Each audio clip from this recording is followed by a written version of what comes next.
She's one of the few voices I trust for conversations where I need depth, honesty, and growth because she doesn't mince words, and that's the energy we're bringing into today's episode of Unpacking with Taya George.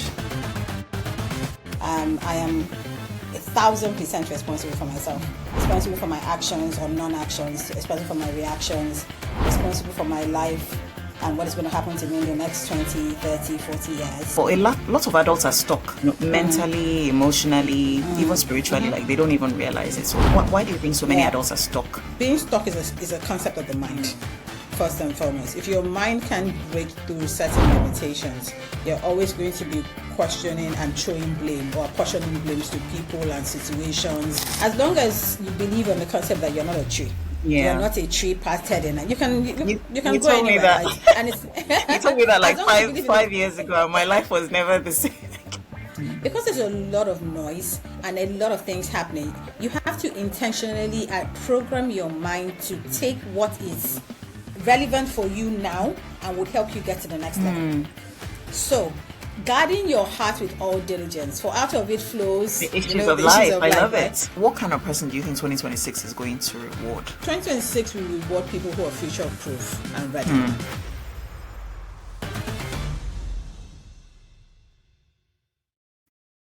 Hello everyone. I'm sitting today with someone whose mind I deeply respect. Tutu is my girl. Yes, she's built an impressive career in product and tech, but that's not really why we're here.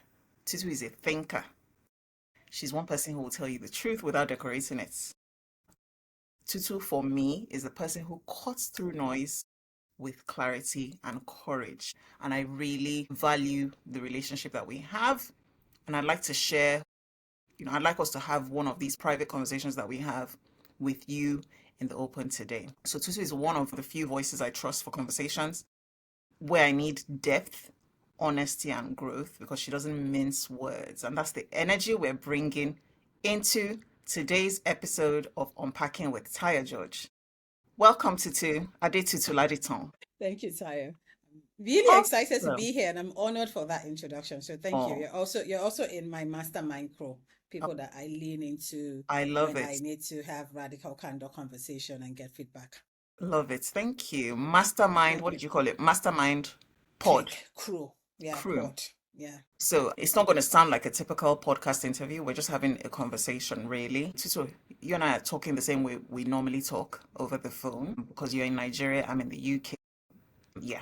So today's episode really is about, I want to coin it, don't stay where life leaves you, basically. And we're going to be touching on different themes, sharing personal experiences, just sharing things that we've learned so far. So we just like to share that with the world and really hope that that will touch and impact people's lives. So let's start with this. In this season of your life, what truth has been the hardest for you to accept?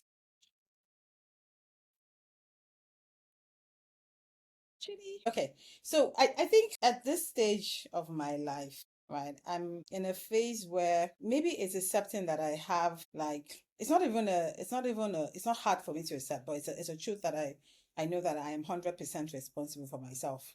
Do you understand me?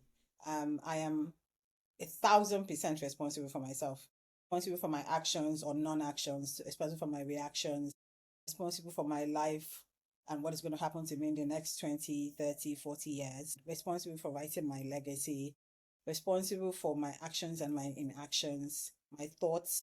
I think that one with thoughts, I was reflecting on it recently. Like I'm responsible for what I feed my mind, what I sow into my spirit, my soul, what I allow germinate and build. And so while it hasn't been a truth that has been hard to accept, it's been one I have come to acknowledge, right? That it's super, super important. So it's that concept of responsibility, of course, that I feel like now I'm fully embracing as a young woman, right? In this time and age. Yes. Yeah. I really love that starting point. So I think let's go from there. It's a great flow into this next question. And you started by saying that you're responsible, right, for what you feed your mind, your legacy, where you go from here, your next steps and stuff like that. But a lot of adults are stuck mentally, emotionally. Why do you think so many adults are stuck? So let's go to foundational level Yeah. of growing up, right? I feel like life doesn't give you an instruction manual. Life doesn't give you a template. I get to a point where I tell a lot of people, including my siblings, that yeah, your parents did the best they could. There was no, some people have perfect parents. Some of us didn't have perfect parents. Yeah. And as I look at both my dad and mom today, I see that even they themselves, they knew what they showed up the best way they could. I look at their upbringing. My parents Yeah. grew up in both polygamous homes. Mm. You get their mothers died very, very young, Mm. right? So they had to basically grow up in a different way, right? And I say that a lot of people get to this point where they think that, life has an instruction manual as to how you grow. And when you hit some certain roadblock, right, you get to a point where you're stuck. And I feel being stuck is a concept of the mind, first and foremost. If your mind can break through certain limitations, you're always going to be questioning and throwing blame or apportioning blames to people and situations. It was because I grew up in this kind of environment, or it was because I had this kind of boss at work, or it's because I married this kind of person, or because of there's always going to be somebody else to blame. And so being stuck is a concept of your mind not taking full responsibility of who you are and for yourself, right? I'd say it like I said, I grew up in a certain kind of environment with my parents. They've done the best they could. Now, Adetutu, what can you do as a young woman who needs to be responsible and accountable for herself? I'll get to 50-year-old, I'll get to 60-year-old, 70, 80, 90. I want to live my life with very little regrets, knowing that I was responsible. So why a lot of people are stuck is still in the mindsets. It's all about the mindset, as far as I'm concerned. It's the mindset of not having control to take responsibility for the actions that you need to take responsibility for.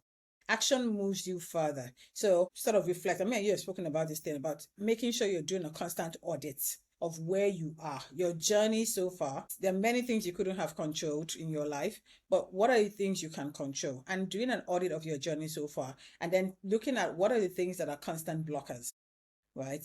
As long as you believe on the concept that you're not a tree, you're not a tree planted in, and you can go anywhere, You right? told me And that. it's You as long told as me you that believe in like the five years ago, and my life was never the same. you believe you're not a tree. So Yeah. what are the things that are stopping you from uprooting yourself and moving on? Whether it is moving geographically or even just shifting your mind radically, right?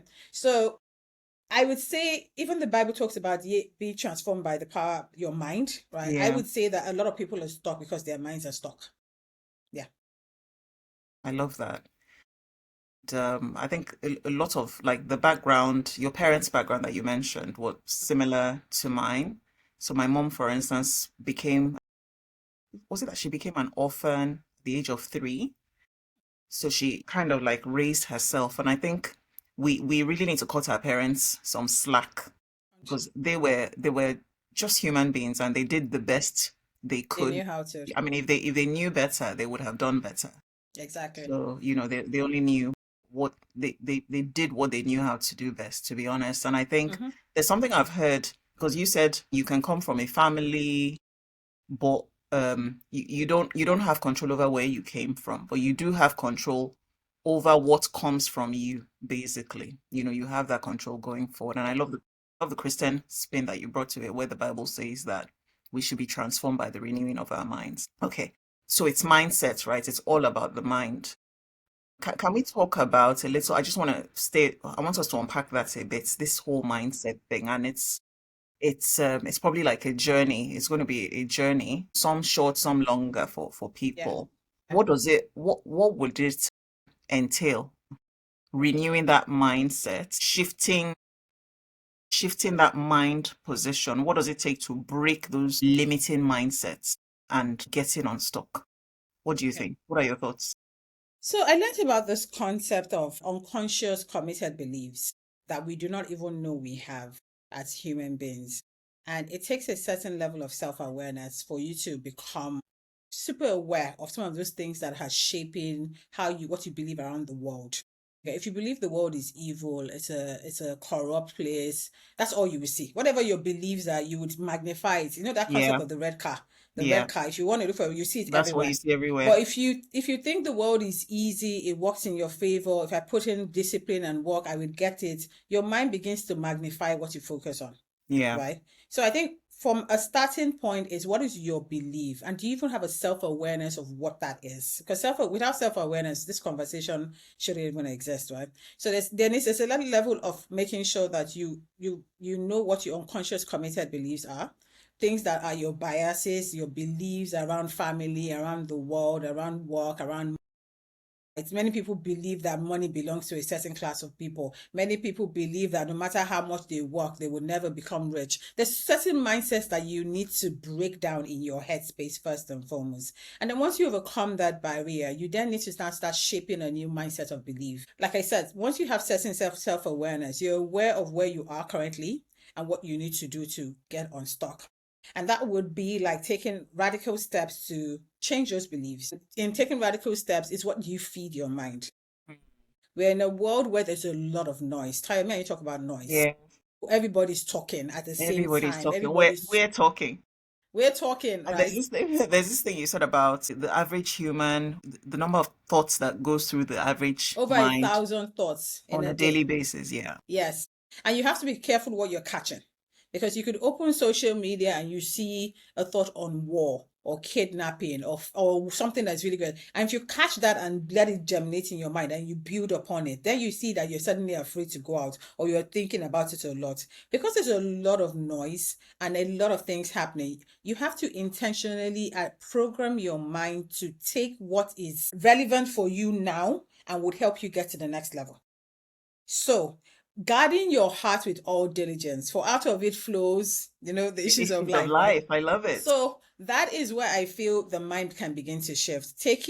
Being conscious of what you're consuming, right? Consuming, especially in an age and time where technology seems to be driving a lot of our thinking right now. We're programmed unconsciously by what we feed. American culture is shaping us, global culture is shaping us, and we're losing the value of peace. We're losing the value of progression. We're losing the value of of self-confidence, because you're always in an age of comparison. So I think the first step is self-awareness. The second step is to quiet the noise, right? And the third step is to intentionally program your mind for what is relevant for you right now. Those are some change steps that you can take towards changing your beliefs, your values. And then I think look at your heart and your mind as fertile ground, right? The soil is nourished, there's fertilizer and all of that.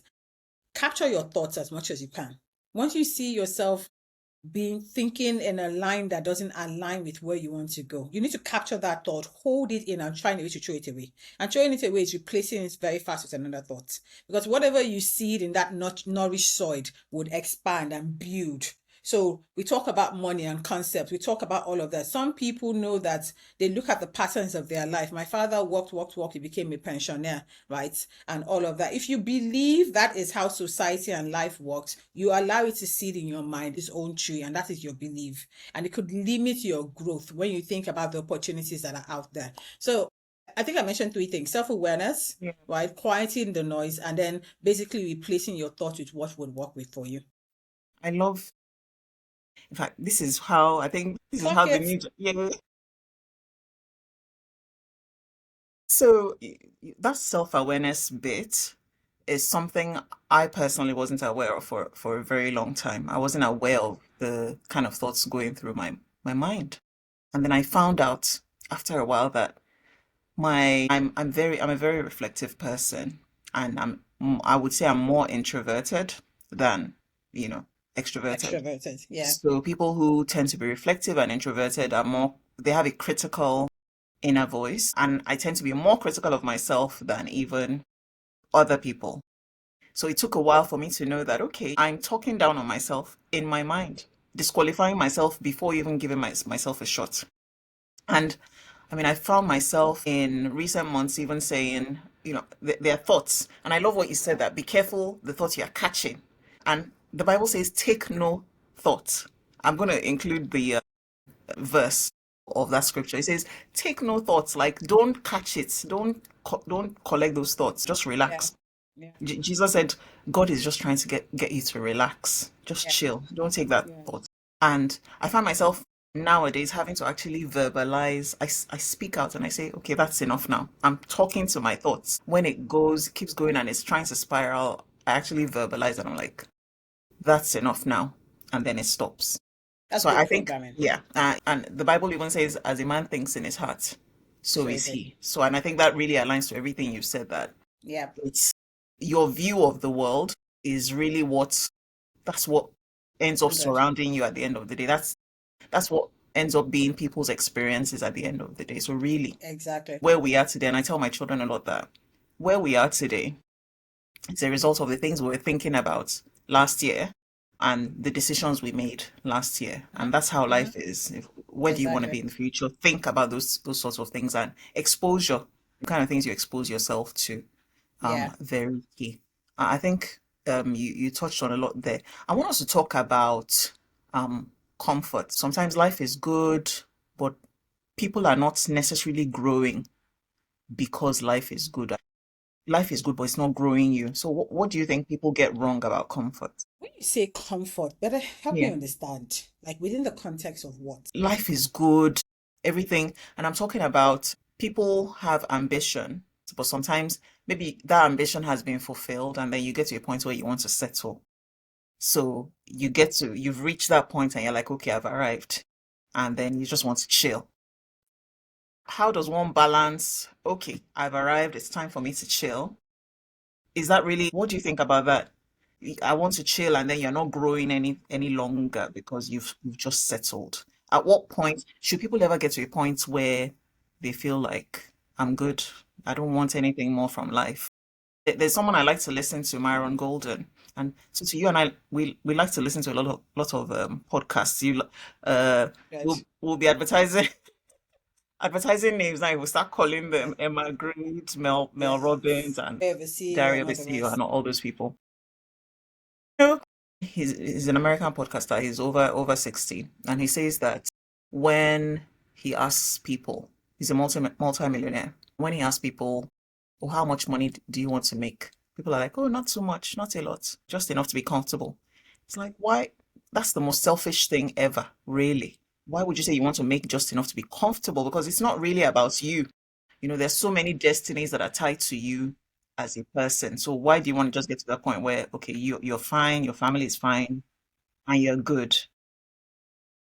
Can we talk about that? Just what do you think people get wrong about that comfort mindset? Is this even a thing? Is it worth talking about? Do you think we should talk about it, or should we just move on? I think we should because I'm coming to fastly realize that success is not the same thing for everybody, right?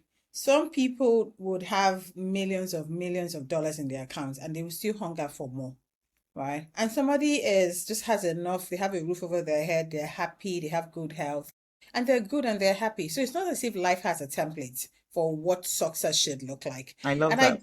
I agree with him, but I also don't agree with him because we get into this cycle of ambition and trying to Perform basically be more and performance, be more and be yeah. more, At what right? point And is it enough? it's like a rabbit hole. You never get to a destination in the end of the day. So I feel like comfort is an individual thing. Mm. If I get to a point where I'm comfortable with the life I have lived, right, I have achieved enough to take me to the next 40 years of my life where I can eat every day, I have a roof over my head, I'm comfortable. Yeah. And maybe I could do a few more things around social impact. I can help the community around me. Why do I need to aspire and still going through this cycle? I just don't like when, and maybe the angle he was taking that conversation is I don't like when people have potential that they haven't tapped into, right? Or they've basically doing Yeah, their barest that was minimum it because really. Yeah. yes, when they're basically doing their barest minimum to scale, right? We're in a global space and age where there's so much you can achieve with your life, right? And if you feel like you have it untapped, it's not you're not sleeping well at night because you have a bigger vision for yourself, but you get into this comfort zone. As long as you do not regret, because regret is one of those things that a lot of Yeah. people get in the Yeah. later part of their life and say, I wish I had done this when I had the opportunity. As long as you do not get to an older age and you start regretting the decisions you have made, you're good, You're good. right? You're So it's good. all everyone So, should just assess what's important, what's not going to be a regret for them personally, and just move 100. based on that. Exactly. I love it. It's not a one size fits all for everyone. It's not. Success is something different for, It's an individualistic thing. yeah. Yeah. I love it. Just on that being an individualistic thing, I mean, me, for instance, why did I want to relocate. First of all, you put the fire in me too when you said you're not a tree. If you don't like something, then just move, get on with Yeah, it. Stop yeah, complaining and do something about it. yeah. And if you're not going to do anything about it, then just shut up. Hmm. So one of the reasons I wanted to move abroad was just so that I could walk by lakes freely and just see ducks swimming, see swans swimming on the water and just look at butterflies. Yeah. It sounds very simplistic, but that's really what I was looking for, and I have it now, and it makes me happy. So yeah, I really identify with that bit that you said success is individualistic. As far as I'm concerned, I've succeeded. 100, and I'm happy for Yeah, you, do you get? thank Because you. your happiness shouldn't be defined by, you know, the crazy things the world continues to push us to want to do. Do you get? Everybody wants to be in the top 100 of something or Yeah, whatever. With the amount of stress the world seems to be positioning, like you're going into this loophole that never seems to be ending. So yeah, whatever, once you get to a point where you've reached your genuine happiness, just pat yourself on the back. Do you understand? Pat yourself on the back that you're happy, right? I don't want to see ducks. I love them. I don't want to see ducks, but my passion, it aligns yeah, with the region. So yeah. for different people, it's different things. Do you understand me? So I'm really happy you came to that point where you're It might change living. tomorrow, but for Do you now, get? yeah, And you're not stuck. I'm not, I'm good. I'm Yeah. happy. Yeah. Well, thank you. Fantastic. Fantastic. Okay, let's talk about identity. Love it. So one of the things we talk about children a lot, and we'll come to that. There was something you said last week that really stuck with me and caught my attention. I might not have responded that way on the phone, but I was like, okay. So I want us to talk, we'll unpack it on this episode. So let's talk about identity. So who we become over time. When we look at adults in this generation, peers and stuff, what do you think we're unlearning too slowly? What do you think we're unlearning too slowly? I think trauma is what we're unlearning too slowly. And it comes back to that self-awareness thing. I have a quote that I have somewhere on my wall. Ooh. Tutu, where's that quote? Right? It's basically heal so you don't bleed on people that didn't hurt you. Right? That's what the concept of the thing is. Many of us are we're carrying unhealed versions of ourselves that we're not even aware we have. So I'll give a good example. The versions of me that I would reflect on from 5 years ago, that I'm like, oh, shoot, you once were like this kind of person, right?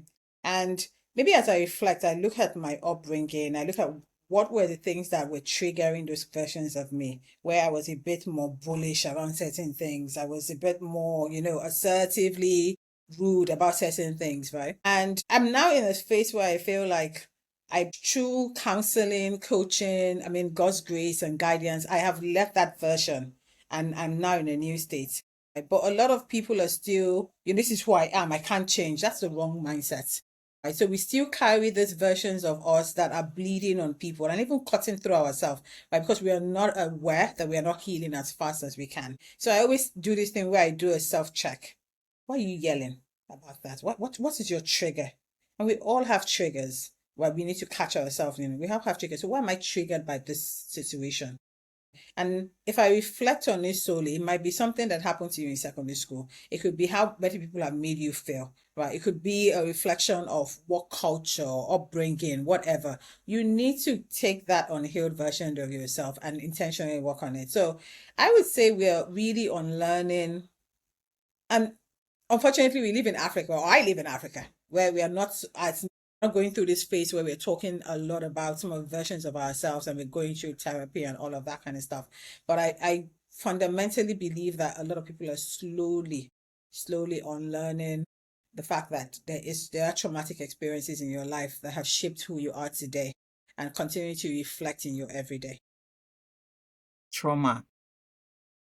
Okay, so we have a lot of adults Yeah. walking around, but are not necessarily adults emotionally or based on their experiences. That's interesting. And I can identify with that as well. So how do people then, okay, so yes, on learning the trauma. But do you think, just on that, do you think that I think people are talking more and have embraced therapy a bit more now in Nigeria than we used to in the past. I don't know what you think about that. Do believe that as well. I was talking to someone last week who said, oh, she's going through therapy.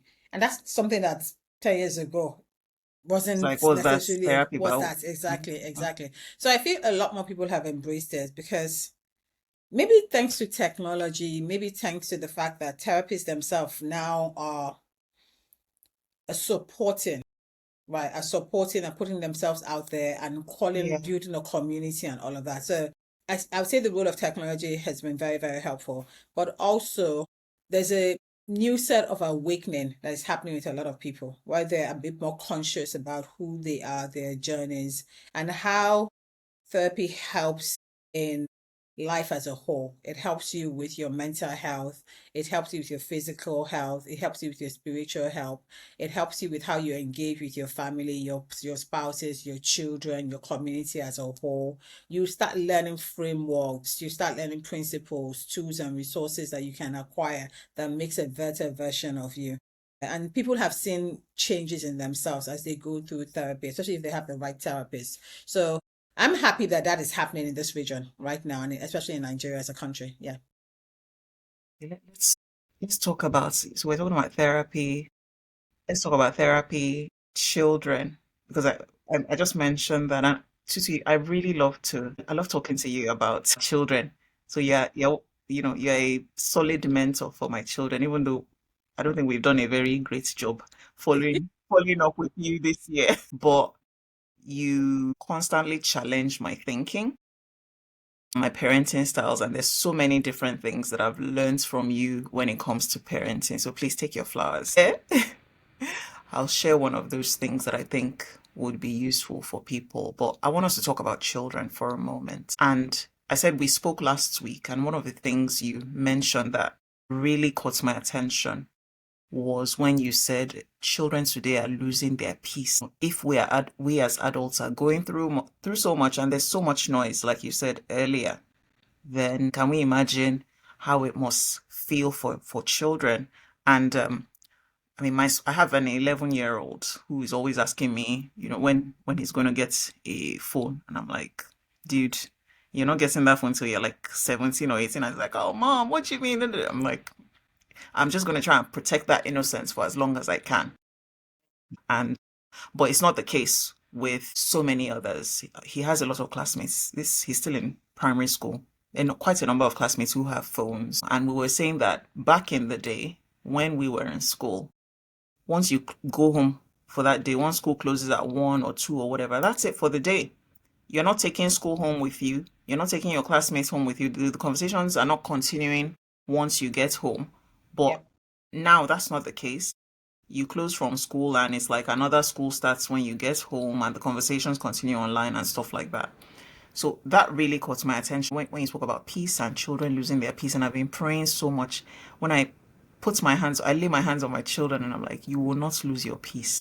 And I speak peace over you and those sorts of things. But can we just talk about children? And I know it's a really sensitive topic. The world they're growing up in today is definitely not the same world we grew up in.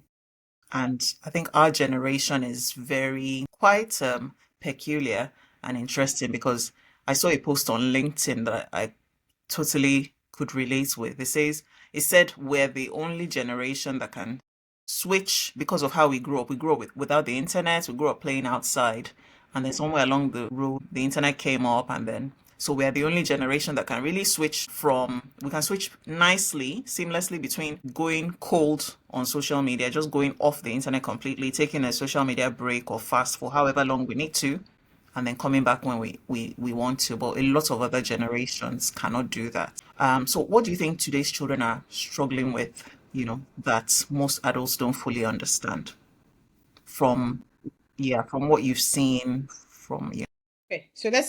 I just want to buttress the point you made earlier about us growing up in yeah, 90s, early yeah, 20s, and all of that. So let's look at the pattern. For most of us that were born in the 80s, we grew up in a time where, like you rightly said, if my mom out. There was no way to communicate with her. In fact, I just remembered throughout my secondary school that there are some times when my mom will not be back at 9, 10. We could be looking at the door and hoping she walks in, but you're not panicking that something has happened to her because you know mommy would always come back.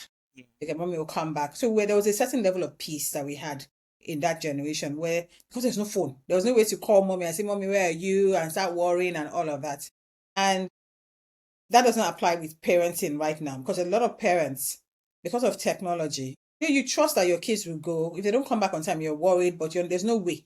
You just will trust the Lord to take them and bring them back. But right now, if your child is missing 1 minute before they arrive, you're already calling them and you're Yep, worried because the most world is definitely. feeding your mind through a lot of Yeah, things. yeah. Likewise, closing school.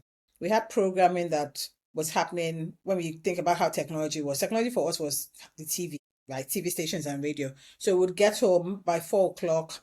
We knew that, especially those that grew up in Nigeria, right? You knew how broadcasting was in those days, where by 4 o'clock, we knew all the ads. We watch what you want to watch. By 8 o'clock, my mom would say, put off that TV, go to bed. You've turned off the TV. Yeah. But once you get home, you're not thinking about, nobody from school is communicating with you.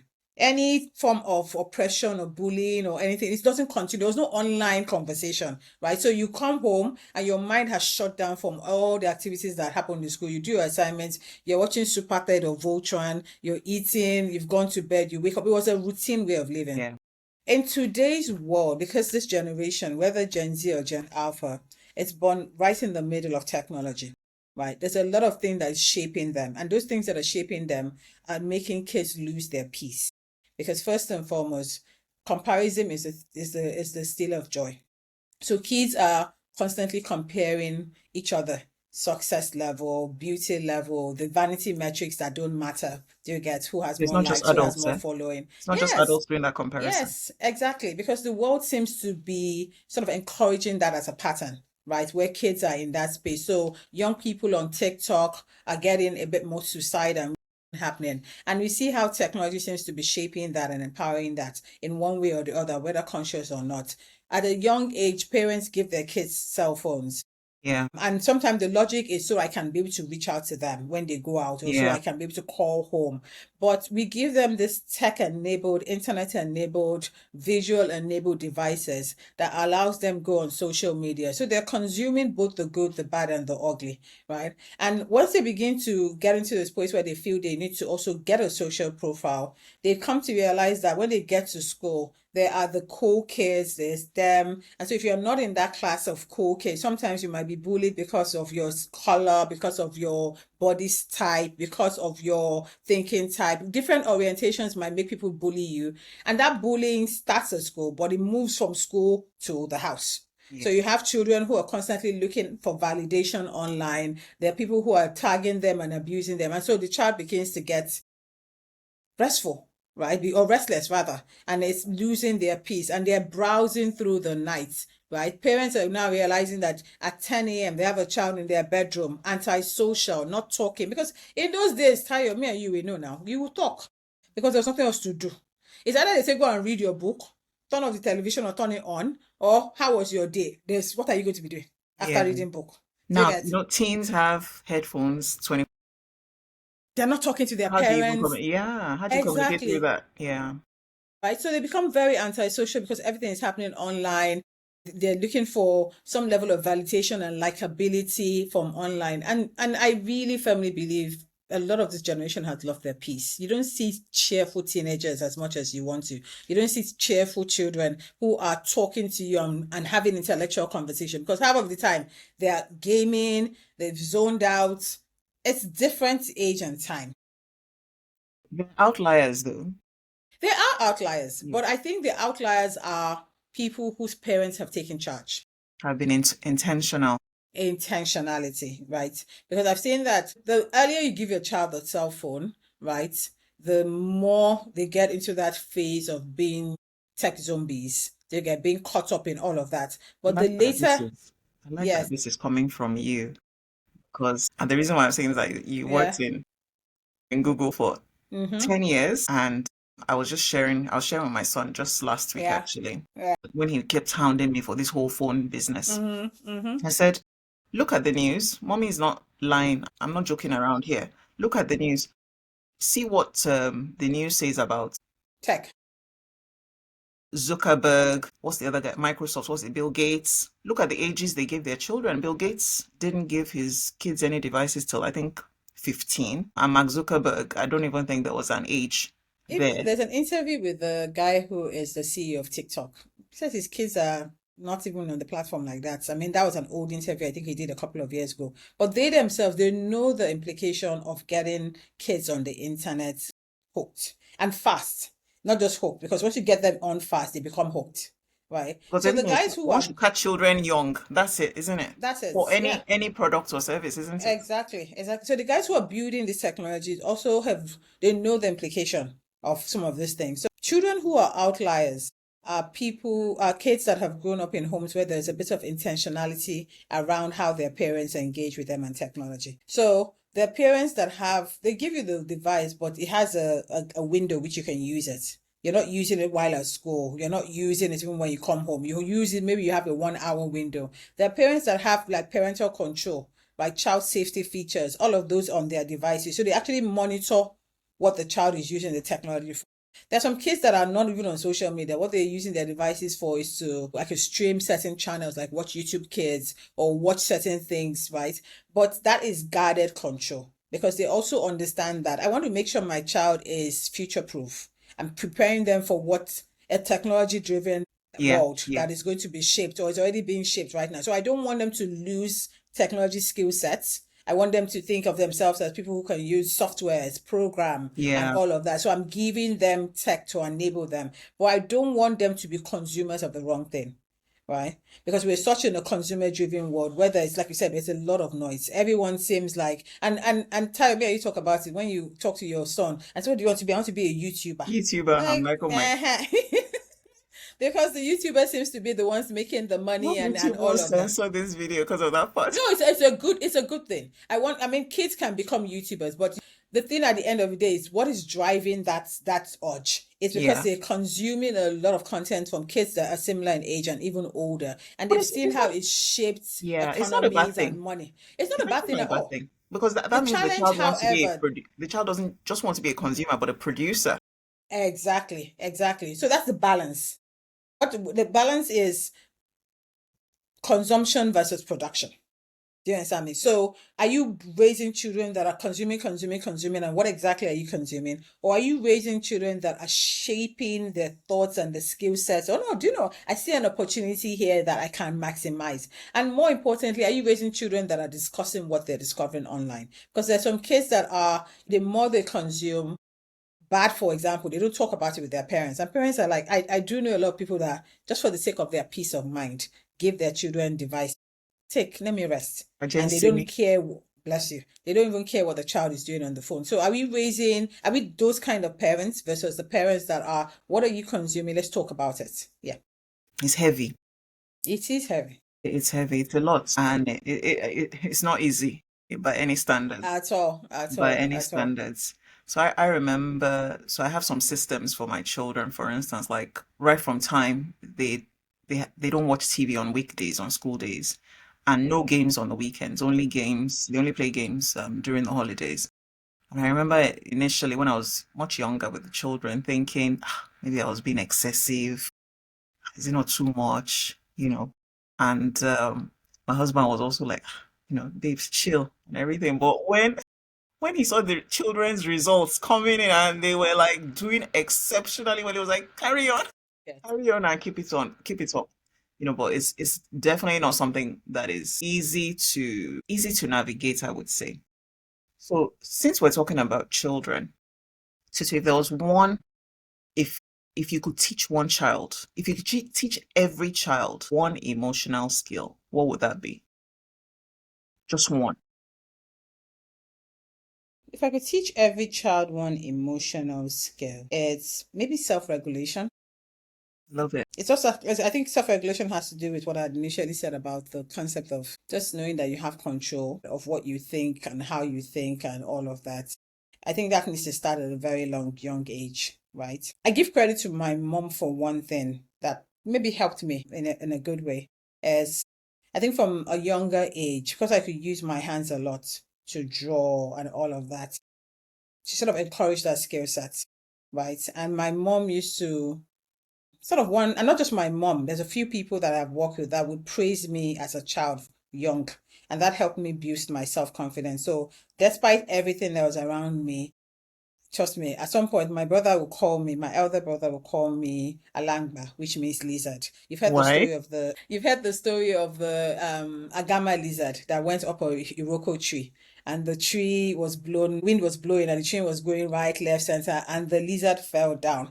And Yeah. it immediately fell down from the tree. It looked left, it looked right, and nodded his head and said, you know, if you don't heal me, I heal myself. And so he used to call me Alangba very young because Tutu was awesome. Tutu is great. Wow. Tutu is fantastic. And I realized that I was almost even at some point I was learning. I started working at 15, by the way. So I'd finished secondary school at 15 and I didn't get into university early because I had a few failures I think along the everybody line had when one it of those comes. experiences. I don't think I ever got up to 200 in jam. Which I did it more than once, right? Yes. I started working early, and that was my mom's way of saying, go and learn something while you get into university. And while I was learning, learned how to bake and use my hands to do craft. And there was this particular lady I was learning with, which used to say, Tutu the Great. And you see, those kind of affirmative words and all of that sort of boosted my confidence. In fact, the Love it. version of me I was reflecting on my secondary school versus my university were two entirely different people. I was in a secondary school. I was a very skinny, almost bullied girl. You get failed and all of that. And then when I got into university, after my first year, I blossomed into this intellectual person who was very driven, wanting to do things. And that has shaped a lot of things. So I would say self-regulation, but there's also that part where parents have to boost that in their So kids. Boost, make the child feel that they're the best thing after sliced bread. I love They it. As we're get going into that would, 2026, I love it. yes, yeah, Yeah. I love it Yeah. as well. Yeah, Tutu the Great. Tutu the Great. And I'm gonna, It was something. It was huh? something I held on to because I would do things, and this is how she would do. Tutu the Great. I love it. I'm It actually going to basically edit your was. name on my phone to Tutu the Great. I love that. No, Thank you. for me, so the greatness started from 15.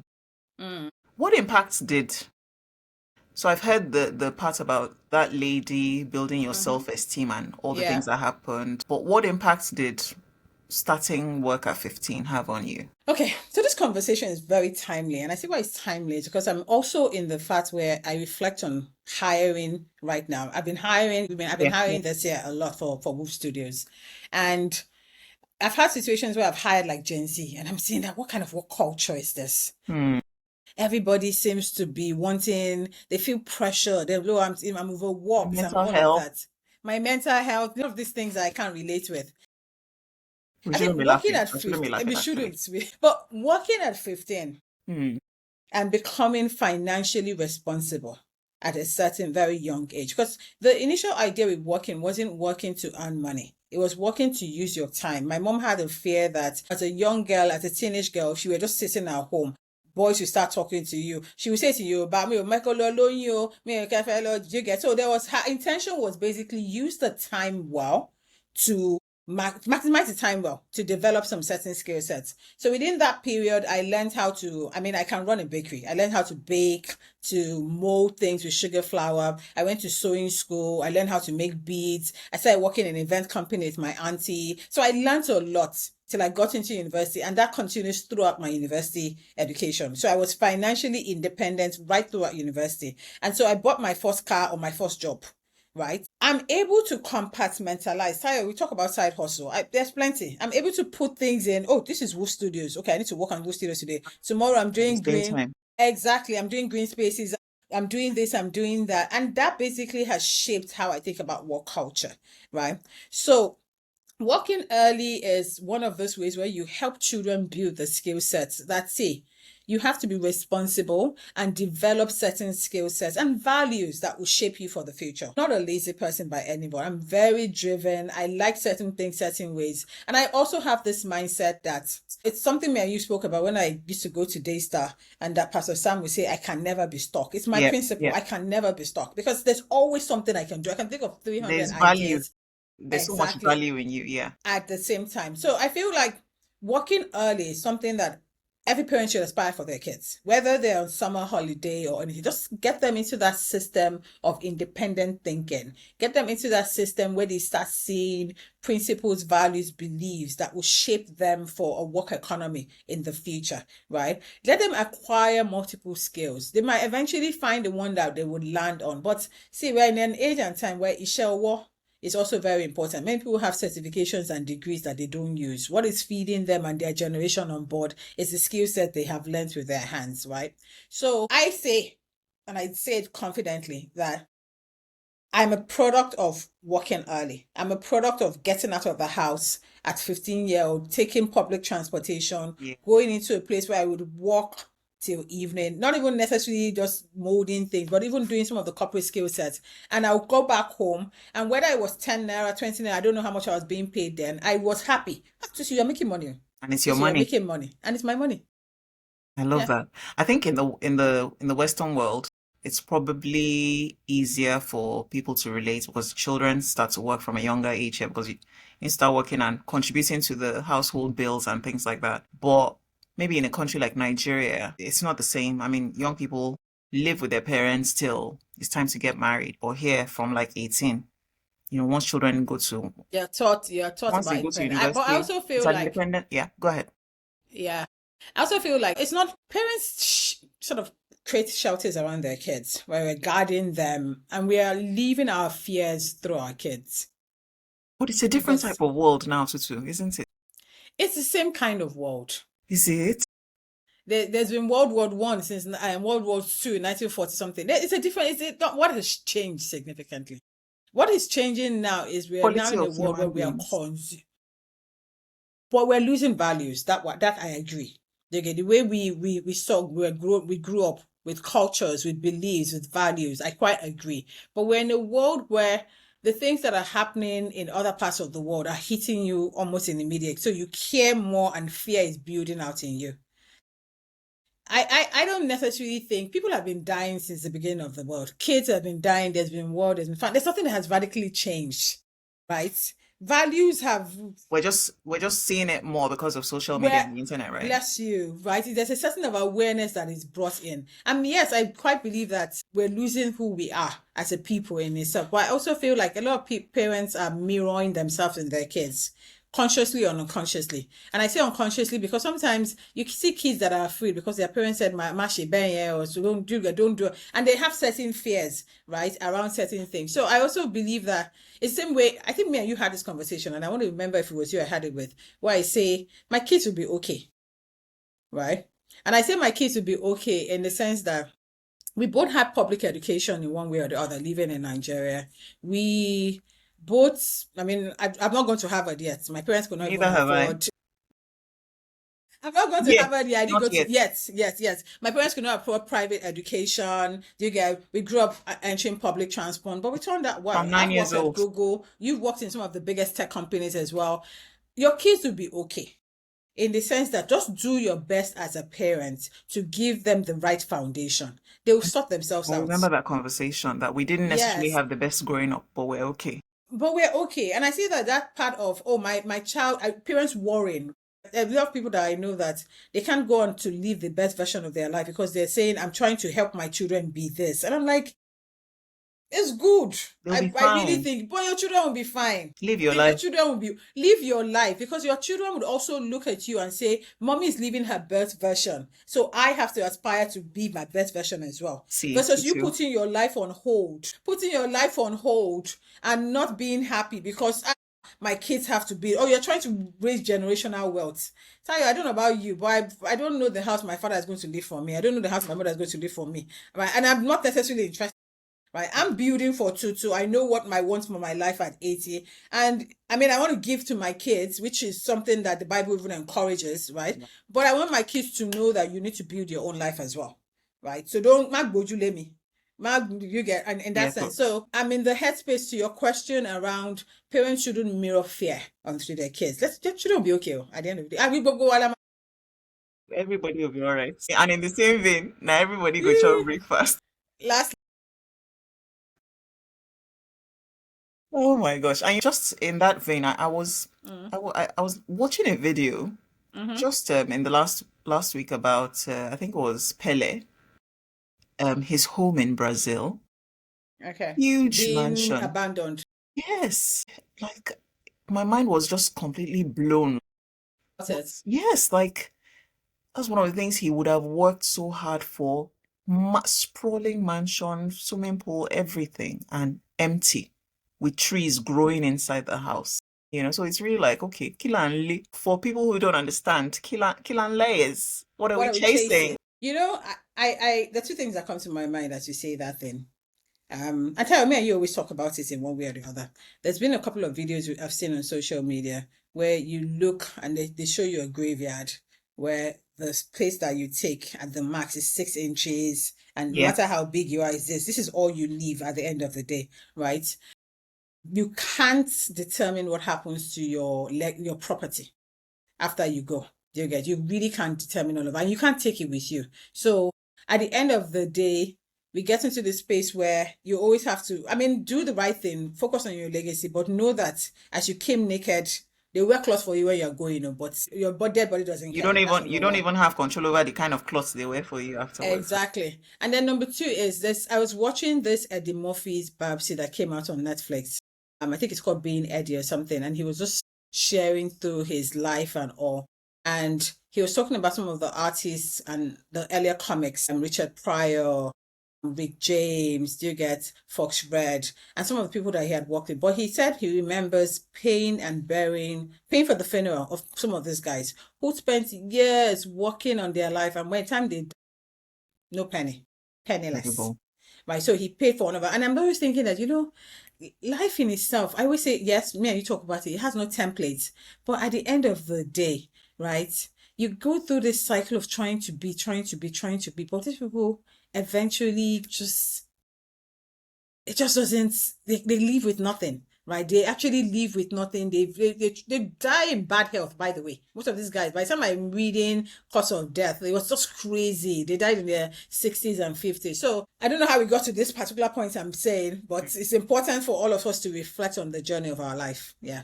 What are we What are we chasing? chasing? Yeah. What are we chasing? Okay. I don't know how to move on from that, to be honest. Let's So talk about 2026 and aspiration, maybe. before we go to 2026, there's something I want to mention so that Yeah. everyone knows it's something to work on. I know we spoke about you starting work at 15 and the kind of skills teaching children, self-regulation and stuff like that. But something that I learned from you that I think is important or is good for other parents is you told me to make sure that my children have CVs. So I'd built a CV for my son from the time I think he was 9, or yeah, I think about 9, because he loves coding and all those kind of things. Just a CV that has their skills and their interests and stuff like that. Put a CV together for your children so that when the opportunities come up, you're not scrambling. There's already something packaged for them. They have a LinkedIn page. Put in if they have awards, extracurricular activities, interests, they love to code, they love to swim, sports, whatever it is. Just have a CV ready for them because you just never know. Yeah? Yeah.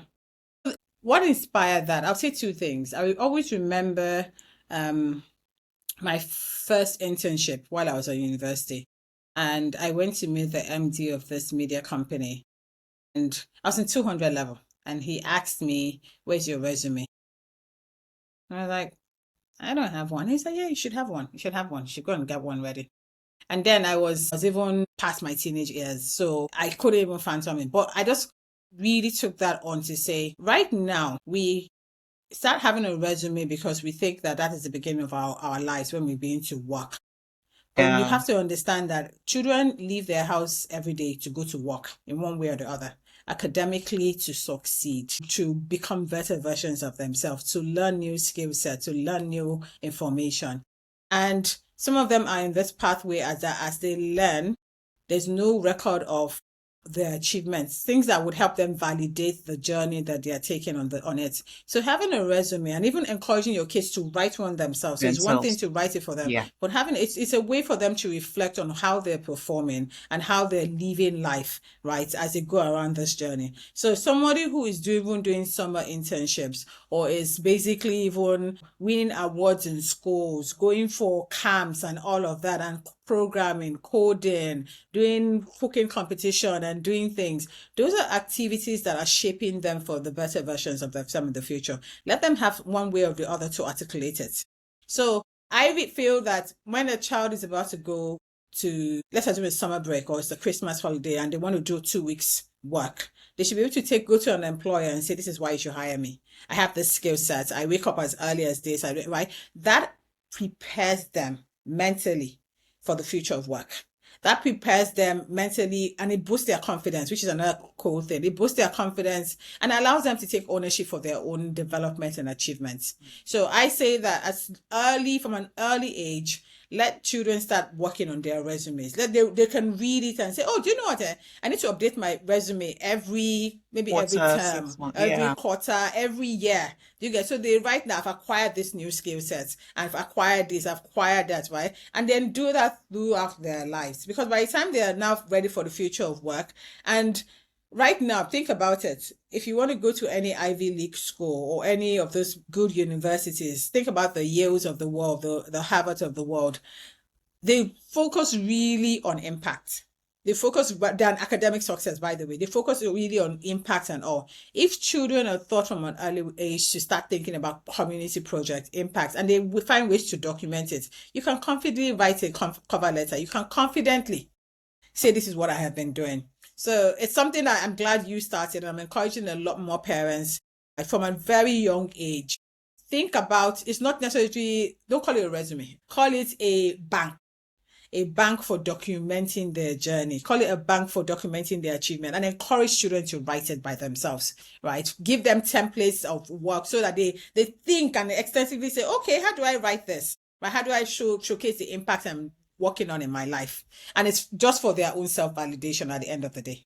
I love it. And it's a way to, like you said, I love the fact that you said it boosts their confidence as well. Exactly. When I did my son's CV when he was just 9, resume, his bank, when I developed when he was just 9, I was like, oh, you've done all these things, like, oh my goodness. And I showed it to him and I was like, oh, is that me? And there was not a single lie on the CV, on the bank, Bless you. sorry. Yeah, That's the yeah, thing, yeah. right? That bank of wealth that they are creating now for themselves is one way in which he would even look at it and say, "Oh my God, I'm awesome. I've done I all of this." exactly. That's Help just them in that journey. yes, Yeah, yes. That's brilliant. I love it. Thank you. That's awesome to you're share. welcome. So let's go to Okay. 2026 now.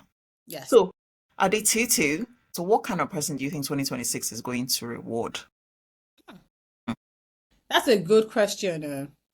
You see, the thing about it at the end of the day is, I always say, I was having this conversation, and I'm sure I've had it with you. There's too many conversations we had, and I always need to circle back on them.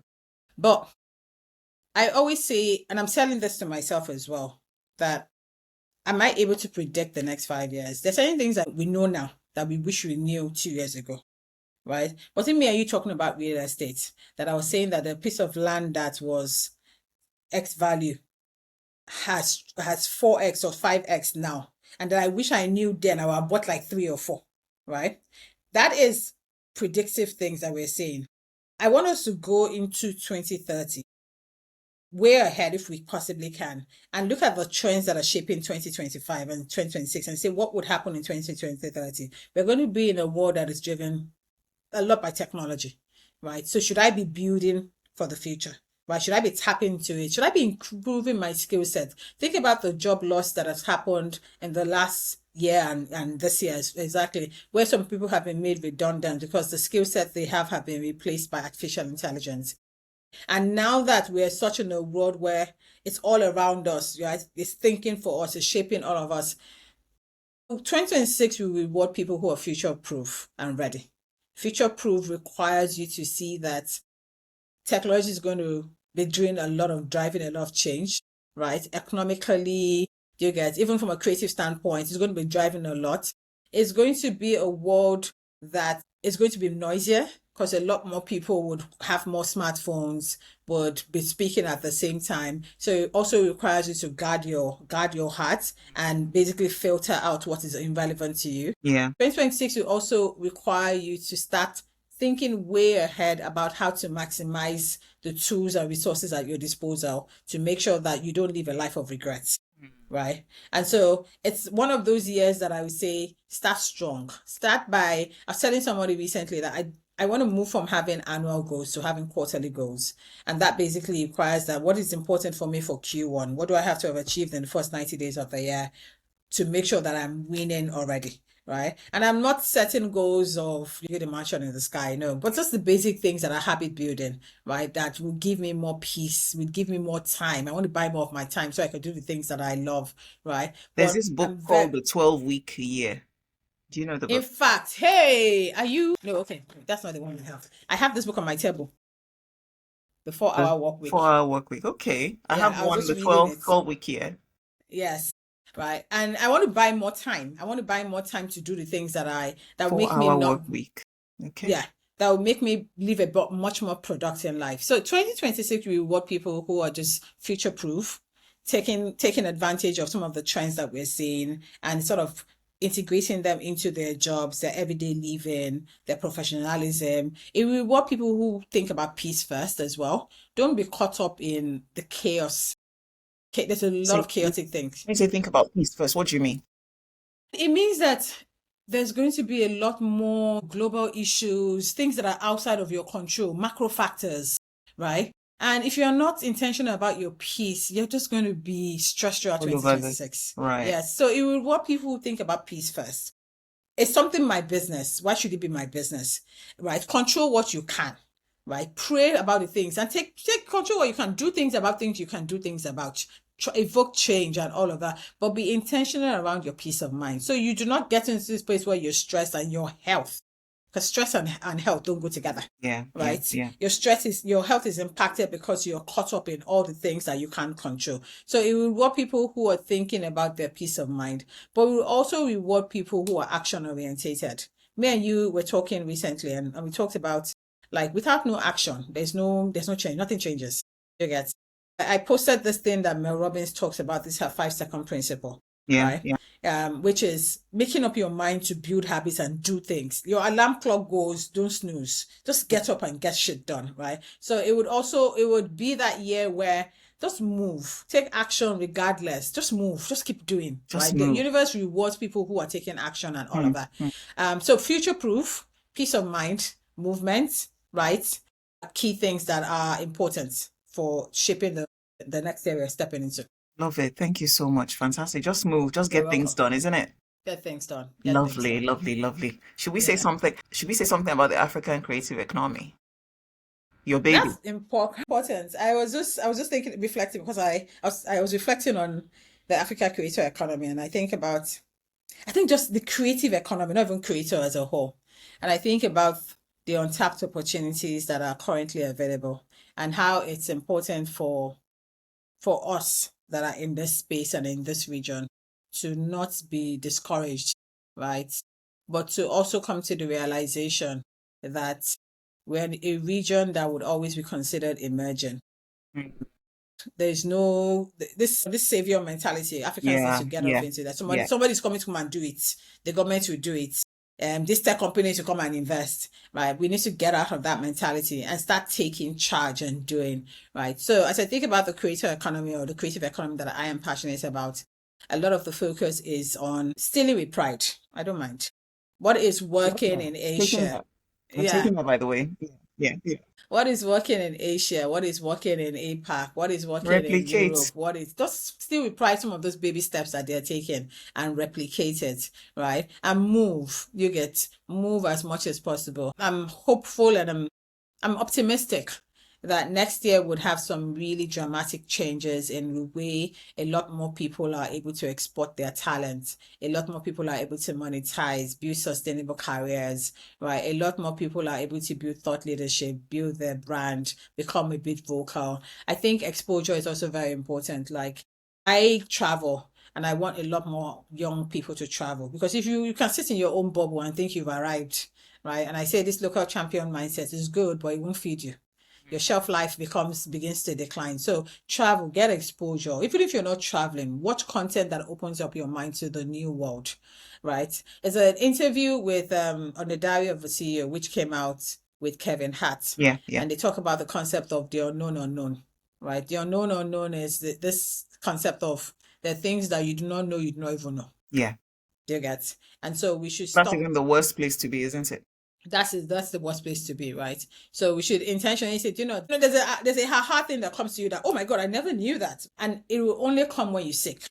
It will come when you seek information, when you expose yourself to it. So I think 2026, as I think about not just the creative economy, but us as human beings, go into this place where you get into unknown unknowns, go look for Yeah. information, travel if you can, but expose yourself to information that you would consume and would empower you to make firm decisions, to invest more, to grow as a person. So yeah, that's it.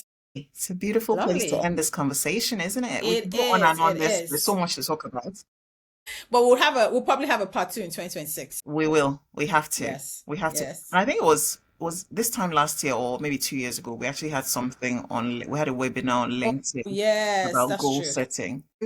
Adetutu Laditan, I want to Thank you, thank you thank you, thank so you. much for your time. I really appreciate you. I appreciate your Mm-hmm. time here. The fact that you're my friend doesn't mean I take any of this for granted. I know you're like Tutu the Great and everything. Tutu the Great. I need to do it properly. Tutu the Great. Yay! Thank you so Thank much, Tayo. you. I And love you. you know Yeah. what I want to close this out on? I want to close this out on just saying well done for moving.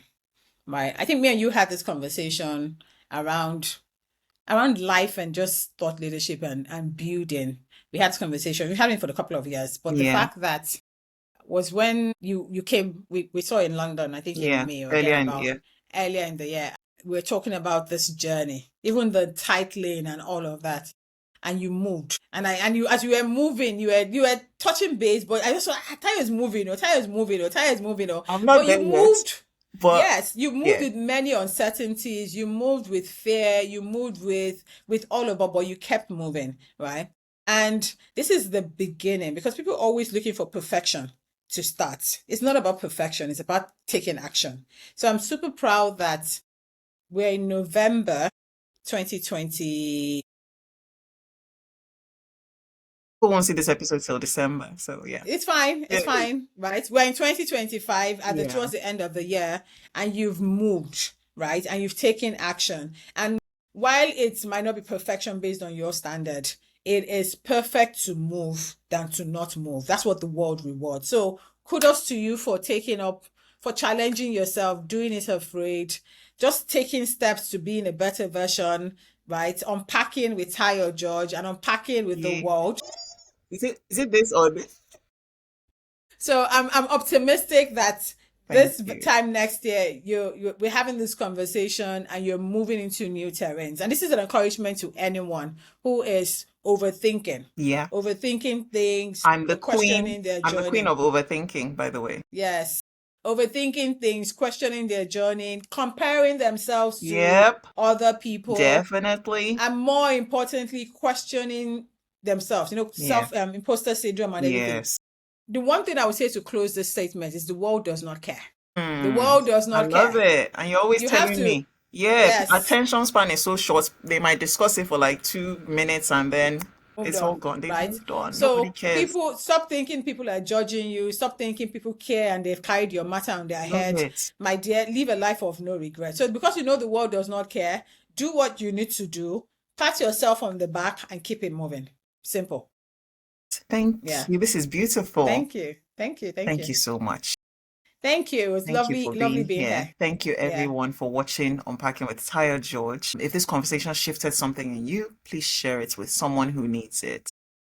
Like, subscribe, and share. Yes, please subscribe. Welcome to my YouTube channel. Please like, subscribe, and share. So you see, it's not perfect. We're still learning. I'm still learning. Yes, Like, yes. subscribe, share, please. I beg. Yeah. Subscribe to my channel. Let it grow. I think I'm on like 80 something subscribers now.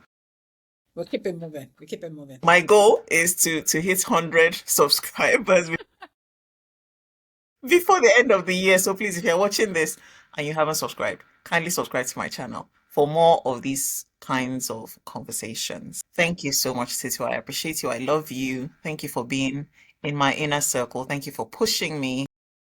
Thank you for just being my chairperson, my cheerleader. Really appreciate you. Love you. Appreciate you as well. Thank Take care, you so much, everyone. everyone. Bye bye. Bye. Bye. Bye.